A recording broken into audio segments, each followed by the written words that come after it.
माया भनेको रोजाइ होइन, भाग्यले जुटाएको साथ हो।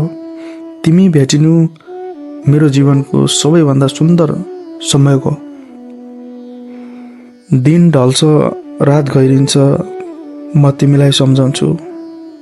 त्यही रात जब तिमीले मेरो शरीर छोयौ, तर मेरो आत्मा छोडेर गयो। आजभोलि निद्रामा पनि म बिउजिरहन्छु, निदाउनै सक्दिनँ। म डराउँछु किनकि सपनामा समेत तिमी मलाई छोडेर जान्छौ। तिमी सायद कुनै भिडमा हराएका छौ, जहाँ धेरै अनुहार छन् तर एउटा पनि साँचो छैनन्।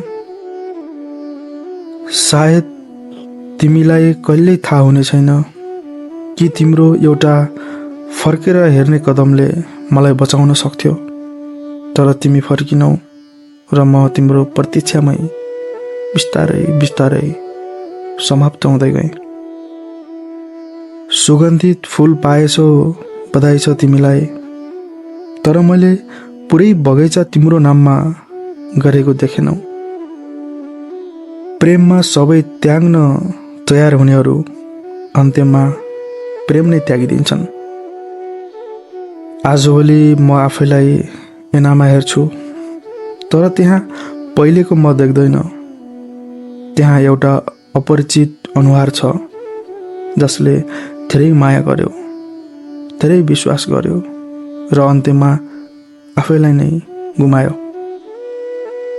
एकचोटि पनि फर्केर हेरेनौ त्यो बाटोमा जहाँ म अझै उभिएको थिएँ, तिमीले छोडेर गएको छाया समातेर।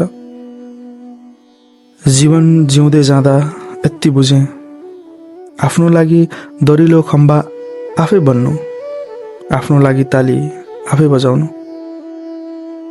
डर लाग्छ मलाई तिम्रो प्रशंसा गर्न पनि, संसारले नसोधोस् तिमीलाई म को हुँ भनेर। खाल्टो खनेर पुरिनु र पहिरोमा पुरिनु कता फरक छ? जल्नु त एक दिन सबैलाई पर्छ, तर मरेर जल्नु र जलेर मर्नुमा व्यथा फरक छ। के प्रेम यसलाई पनि भनिन्छ? उसको नाममा सबै लेख्नु, तर उसको नाम नलेख्नु।